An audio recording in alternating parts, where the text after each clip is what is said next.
So now I'm sure everyone is waiting for the main panel discussion of this event today. And I am honored to have among us international and national speakers, which we will be introducing them shortly. So I will start with our panelists who are here with us today. Let me start by Dr. Ahmed Al-Banna. On my right, Dr. Ahmed Al-Banna will be joining us in this panel. Thank you. If you can please introduce yourself for us briefly before moving on. Well, thank you very much, Danat. This is Ahmed Al-Banna. I am the CEO of Origin Group, Bahrain. Origin Group is almost 22 years operating in Bahrain. And I'm pleased, really, but I'm really specialized in human resources. So it will be nice to blend the latest technology and the internet and the role of human resources. Thank you, Doctor. And we have with us Ms. Lulwa Thawmi. Lulwa is a very active person when it comes to the internet in Bahrain. Lulwa has many hats, so I will leave it to you to introduce yourself. I'm Lulwa Thawmi. I'm currently the Director of Communications and Marketing at the Information E-Government Authority. When we talk about the internet, it's close to my heart because I was lucky enough to be one of the volunteers at Bahrain Internet Club at that time. Great. So I'm one of the members. Oh, you're a member of the Bahrain Internet Society. And of course, we have with us in the panel, Mr. Abdallah Al-Hamid. He's the chairman of the Bahrain Internet Society. So I leave it for you also to introduce us. Yes, Abdallah Al-Hamid. I'm the managing partner of Intermed, as well as serving Bahrain as the chairman of Bahrain Internet Society. And we also have with us in the panel today, Mr. Walid Khalaf. If you could also introduce yourself to us. Thank you, Dana. My name is Walid Khalaf, CEO of Smartway Consulting. A company has been established nearly 12 years ago, maintaining on smart cities.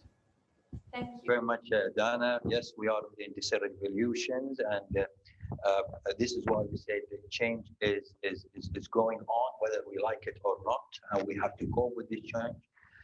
This just reminds me very quickly, just to comment on that.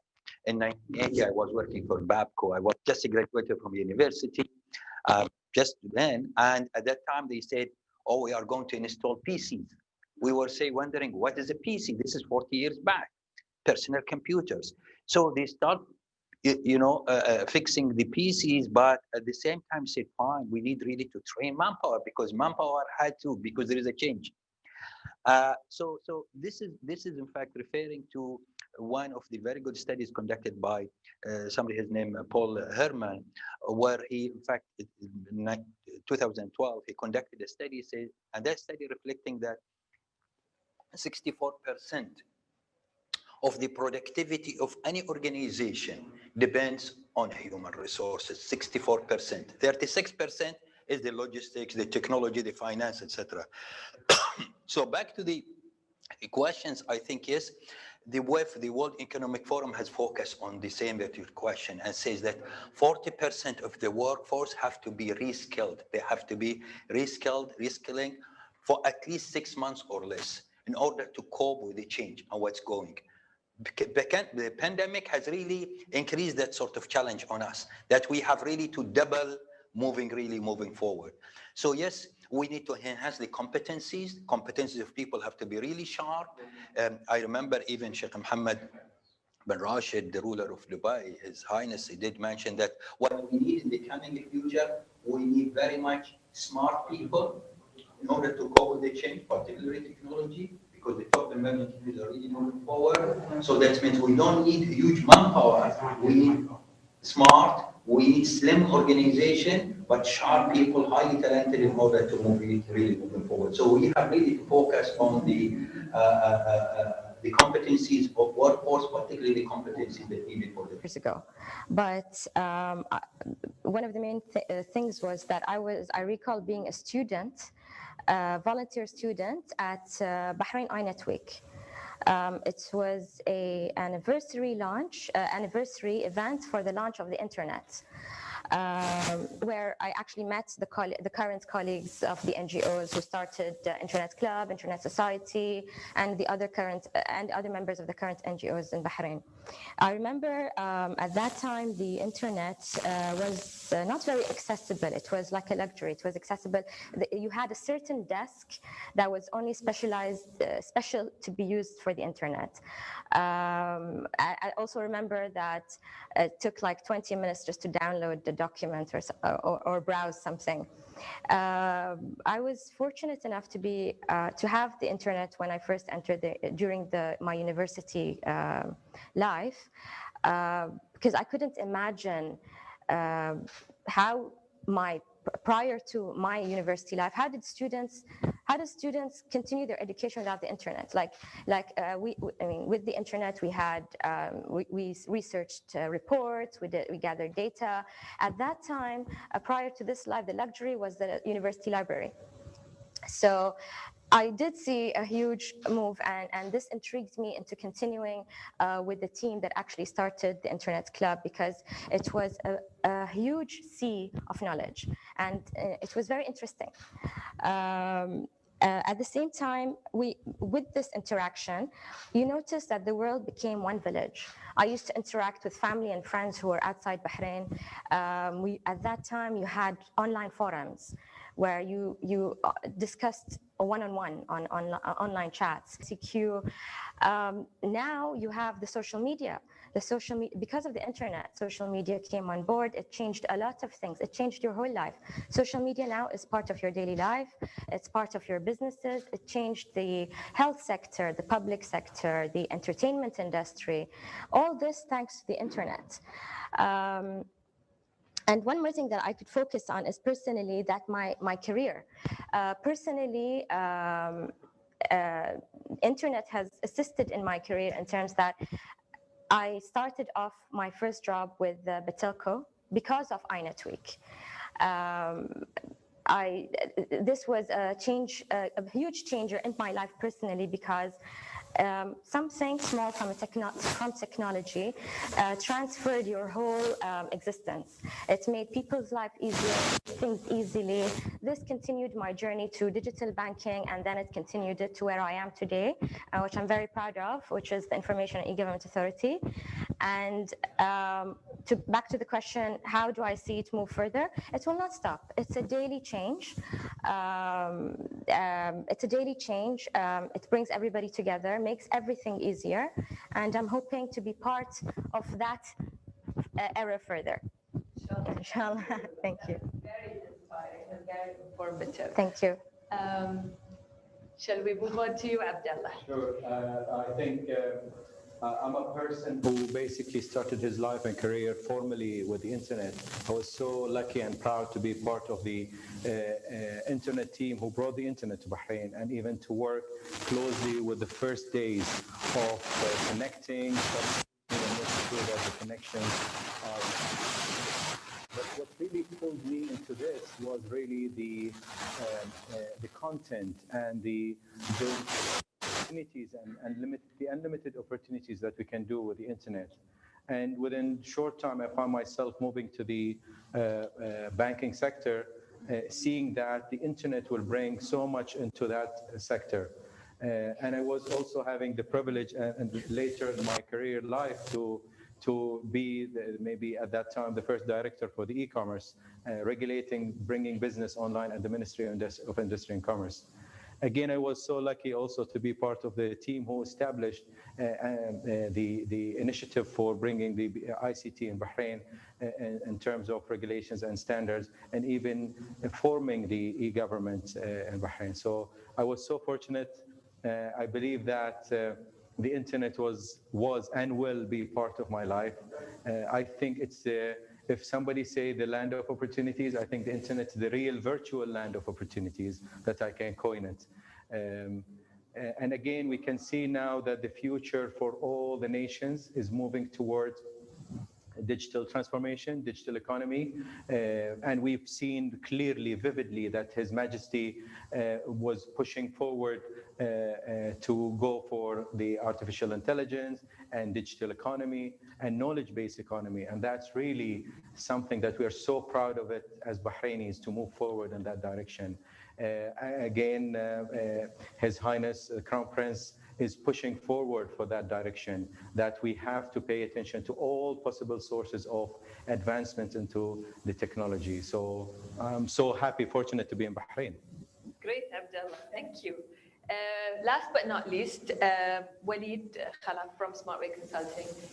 I would like to ask you about the smart cities. Since everyone here is talking about, we're talking about technology, we're talking about the human factor, we're talking about where we're living. It all comes down under the umbrella of smart cities and Industry 4.0. So Thank you. Cities, it's getting to smart people, smart services, and so on. This will under umbrella of the smart cities. The goal is to make people smarter, the services more smarter. And we're talking about all kinds, especially these days, we're talking about the coronavirus 19 time, where we saw the education completely different. Now it's all online, health-wise, not people do not go to the clinics or hospitals, and so on. And actually, a lot of works in Bahrain outside doing from home. That is where we are targeting the smart cities. Smart cities where you can really function anywhere in the world, any service. This is where the beauty of the smart cities. And we see Bahrain that had moved good steps in that part. Unfortunately, there is not really one umbrella, but a lot of initiatives from private and government entities that entail to establish smart cities in Bahrain. I remember when we established our company 12 years ago, we started with the smart cities, smart elements at that time. And people were thinking, what is it? We were doing more educational. Nowadays, actually, even the people come to us, what can we do to make it smart, to make it things, whether it is education, whether it is health, whether it is work, and so on. Now we have established the services and people moving towards the smart phones. Now everybody's carrying a smartphone. Cannot carry the old, just a voice and the message maybe. Now your smartphone can do all the things, and that's why the ultimate that people, no matter where you are, no matter what you do, you still can function as required. Let it be a business, banking, educational, health, and so on. And again, I'm so glad Bahrain had moved so much and so much initiative in that part. And let's hope we continue in that part. thank you, Walid. Thank you very much. I hope our online panelists are ready. Can I start with Mr. Richard Kirby, if he can hear us, if he's online? Let's try and see if we can get through to Richard. Yes, I'm online. Good morning, Richard, or good afternoon, good evening. Where are you talking to us from today? From New York, so it's good morning for me, 4 o'clock in the morning.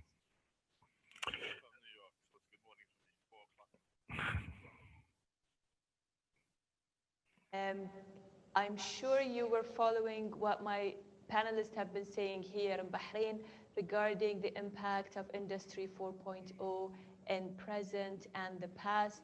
We would love to hear your perspective on this from the other side of the world. Well, thank you for your question. And again, I want to congratulate Bahrain on the 25-year anniversary.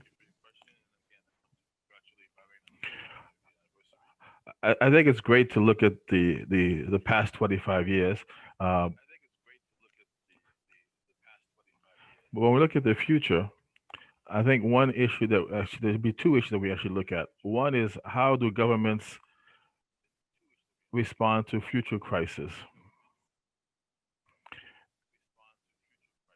And I think what COVID-19 showed us that many governments were not prepared. It was not the case in Bahrain. Well, so in this case, how does Bahrain prepare for future crises? It might be COVID, it might be something else. So they have to make sure that the government is completely online all the time. And we talked about human resource. That's also a very important key, because if your people and the government staff are prepared properly, you can handle anything. And I think the second thing we should look at is what we call the API ecosystem, which is the application programming interface. So this is where governments need to develop a robust open data portal, start to nurture the different entrepreneurs out there who are doing the programming in the future to develop better products and better services. What I see is that government becomes a platform or facilitator, and therefore they must ensure that they create an environment that allow entrepreneurs and programmers to have access to the right data to enable the government to prepare better services and better contacts. And I think that's going to be the key in the next 25 years. It's because everyone says that data is the next oil of the world. But so Bahrain needs to develop the right types of data that can be properly used by entrepreneurs and programmers to make sure that Bahrain can clearly benefit from the fourth industrial revolution. Those are the two keys that I see that we need to look at in the future: preparing for future crisis and developing an API ecosystem that will enable Bahrain to be future-proof in the future.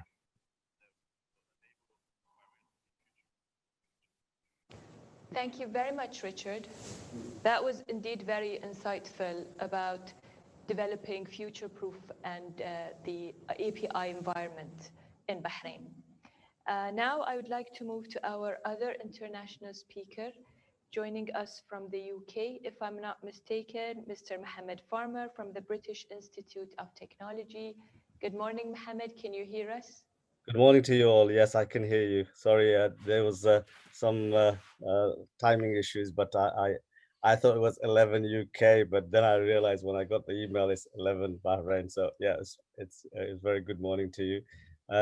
Yeah, I've been listening, and very interesting discussions and what's going on in Bahrain. Myself, I'm really very much keen in this area. I've been working with the fathers of internet, if you can call them that, and early developers of the internet. And I think the important thing about the internet, and we kind of forget the basics really, that all technologies that we have as mankind developed have many, many advances, but also difficulties. And I think with the internet becoming fast and effective in our lives, we've really sometimes not looked at the problems. And I think what Richard just mentions are a few of the issues and advances that we are currently addressing in the West, especially in the United Kingdom. We feel that many things that we never expected is coming to fore. And looking at the developments that are happening around the world, internet's becoming a very important platform. We've been echoing this since the inception of internet, that we need to safeguard it, we need to secure it, and we need to look at information that could be usable. Data, as Richard has mentioned very clearly, is the new gold. And I think without a doubt, governments and corporations are already benefiting from that, but actually individuals are less in this benefit. So I think to get everyone's consensus and to work together for a greater advantage, internet is going to be the next generation thing. And I feel the panelists have mentioned many things, and I think it's really, I'm so delighted to be part of your panel and say contribute as much as I can. Especially myself, I look at information security, and one of my first research papers in information security was about internet security. And at that time, 25 years ago, I was informed that no, internet will never be as big as you think. And so we don't really have to worry about security. And today we are in the midst of a global information war where everyone knows that if I know more about something, then I can lead and I can be much better on things. So I think, yeah, it's a great area. It's a great area of importance, but we shouldn't really forget who we are at the end of the day. We are human beings, and technology is a part, not a fulfillment of our whole life cycle. Thank you. Couldn't agree with you more, Mohammed. That's very insightful indeed. And I think that is the perfect note to end this panel discussion today. I would like to thank all our panelists, the people with me here in the studio, and our panelists from abroad who joined us online. Thank you very much for this insightful session. I hope you have enjoyed it as much as I have. And we'll move on to the next part of our program now. So we have received a lot of recorded messages from various sectors of the society that we would like to share with our audience today.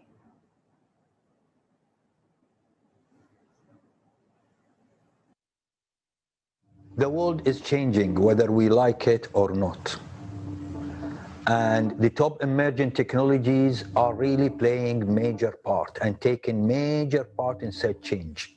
Therefore, in business, we say there is no standing still. Either we move forward or we go backwards. Therefore, organization has to change their business models in order to cope with this change. Yes, technology is very much important, very serious, because they're playing really significant role in the businesses. But it's not today, it's not how advanced in technology you are. It's not how much you worth in terms of financial capital. It is the talented that you have of people. It is the human resources, it's the brains of people that you have. And therefore, you can see countries, organizations are really with those, the talented, high talented people, they are able to turn around. This sort of issue, this topic is going to be discussed at a major conference, which is going to be held on 29th, Sunday, 29th November, 2020. Exactly, contribute to the vision that the government of Bahrain and the region is making toward the future, inspired also by the recent G20 under the presidency of the Saudi Arabia, that clearly is contributing to the global debate. On this, in my previous capacity as a policy officer at the European Commission Joint Research Center, I had the pleasure to lead a foresight exercise on digital governance at the Horizon 2040. And within this context, we identified two main dimensions that will shape our collective future. One is exactly how the landscape of the digital transformation will evolve from a regulated or less regulated, more laissez-faire approach, where the government at different level, of course, has to steer the process of change.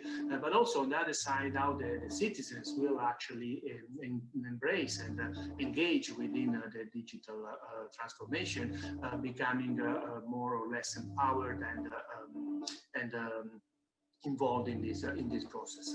And in this respect, let's say unifying and combining the potential of digital technology with the way data subjects are used, basically we could imagine a future when trust and open innovation will support the development of digital services that are really human-centric. And to do this, exactly, we need to consider the different aspects of the governance of AI and the governance of the internet. And basically, well, as I'm used to say, we have to deal with not only the governance with the technology, but the governance of the technology and the governance by AI and other emerging technology that is definitely changing our lives and the future of the society we live in. In this respect, I'm also very pleased because recently I started new activities leading project funded by the European Union to support and promote the establishment of an international alliance on human-centric artificial intelligence. And I'm really glad that this endeavor aims at exactly working together with all the countries that are in the world embarking into the digital transformation, so to make sure that technologies are, let's say, in favor of supporting and augmenting actually the human capacities. So thanks again for invitation, and hope next year, next time we'll be able to also meet in person. Happy celebration and shukran again. Bye. On the occasion of commemorating the Internet Bahrain Society, we'd like to congratulate all the staff working in this society. No doubt, the internet is the backbone for this ministry and for the whole people of Bahrain. It helps in exchanging information, reduce time, and make life more effective, work more effective for the staff working in this ministry, the road sector, sewerage, building. And during this COVID-19 crisis, it proved that it helped a lot in making work easy for the staff working from home. And it helped also in achieving smoothly all the tasks given to this ministry. We thank Bahrain Internet Society and we wish them all the best. Delighted to participate in the Bahrain Internet 25 years of digital leadership. Looking forward to seeing you all. Thank you. On behalf of the Board of Directors of the Bahrain Internet Society, we would like to thank the following individuals and organizations for making the Bahrain Internet 25 years of digital leadership a success. His Excellency Engineer Kamal bin Ahmed Mohammed, Minister of Transportation and Telecommunications of the Kingdom of Bahrain. His Excellency Mr. Mohammed Al Qaid, Chief Executive, Information and E-Government Authority. Our keynote speaker, His Excellency Mr. Holin Zhao, ITU Secretary General, and Mr. Adil Darwish, Director of the Regional Office, ITU. The various entities that supported Bahrain over the years, all the national and international IT experts who graced our special event, invited guests, and the general public for participating in today's celebration of Bahrain 25 years of digital leadership. Our sincerest thanks to all of you, and we hope to see you again next year for another celebration paying tribute to Bahrain's internet. Thank you very much.